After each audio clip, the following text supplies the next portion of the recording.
Rachel, and I am the Free Enterprise Institute Programs Manager at the Dr. Pepper Museum.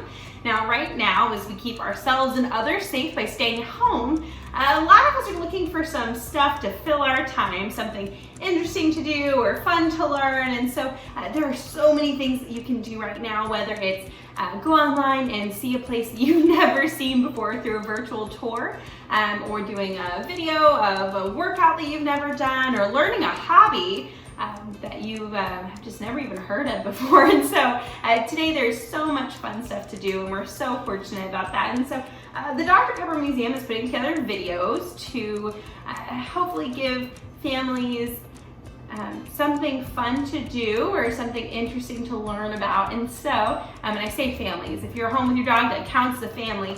And so I know, because that's me. And you're gonna hear my dog a lot. She is pretty vocal and super cute. She also is a little bit cooped up, and so you will probably hear some barking. But anyway, if you'll forgive me for that, we'll go ahead and get started. Now, right now, one of those many things that people are doing is bringing back victory gardens. It's quite the trend now.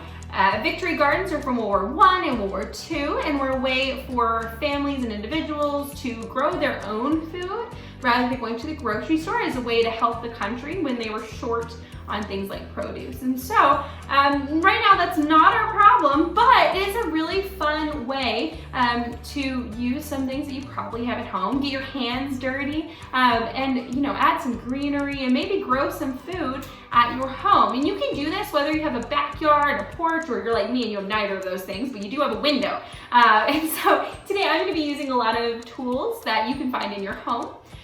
Things that I already had in my home, and recyclable things that we're going to reuse rather than throw away or recycle. And so try it at home, see if it works. Full disclosure, I am not a gardener. I'm not a very good one. I'm from a family of gardeners, and they're really great at it, and I certainly try.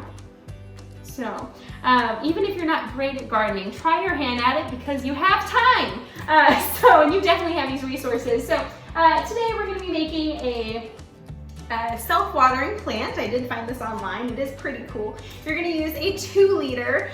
You don't have to use Dr. Pepper, but I'm sure that's what you have available, because we all drink Dr. Pepper.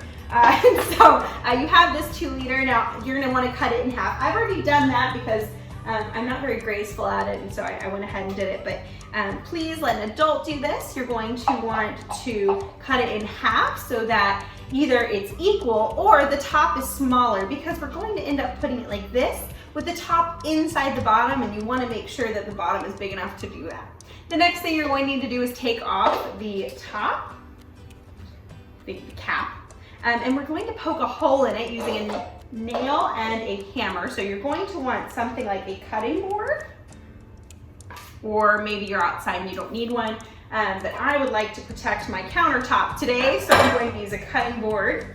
You'll need a hammer and a nail as well. You're going to want to put it on there and then just poke the hole through. It's not very hard, but please be careful, and please let an adult do that one.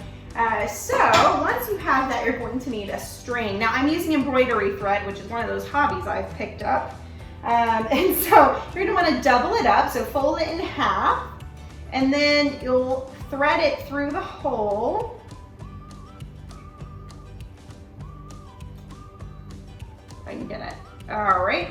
And tie a knot so that it stays up there. And I read online that you should probably leave a little bit up there, so don't put the knot at the very top. Kind of like that. Oh, nope, my knot wasn't big enough. You're going to want a bigger knot than what I just did. So I've double knotted it. That way it doesn't, oh no. Okay, doesn't go through. There we go. I'll bring it up here so you can see it. So remember, I've double threaded it, folded it over, and then I put it through the top like that. Then I'm going to reattach it to my bottle, screw it on. Oh, make sure that the top thread actually sticks out and does not get, stuck in the threading of that bottle threading. Little things that keep it on, maybe, I don't know, get stuck in the cap rather than in the bottle. So you should be able to see the top of the string inside of the bottle.